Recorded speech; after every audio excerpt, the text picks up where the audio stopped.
Hello everyone, my name is Camille. I'm the owner of Morfosoaps. Thank you very much for joining me with another soap making video this week. Today's soap is gonna be the making of orange sugar soap by Morfosoaps. And the reason it's orange sugar because the fragrance used is called orange sugar fragrance oil. It smells really nice, fresh, a little bit citrusy but more sweet because of the notes of the sugar in it.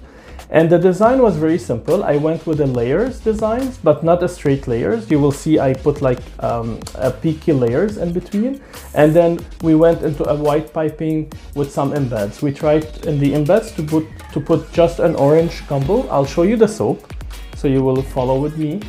And then, so these are the layers. If you can see it, it's not exactly layers, it's like peaky layers.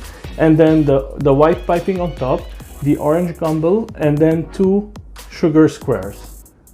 So this is a very simple design, but at the same time it smells really nice and it looks really nice.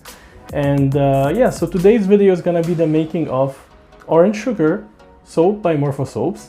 I really hope you enjoy watching this video. If you like it, give us a thumbs up. If you're not subscribed, I invite you to subscribe to our channel. We'll be more than happy to have you with us. Until next week, I wish you all the best. Stay safe, enjoy yourself, do something you like doing, and I'll see you again next week. Bye now.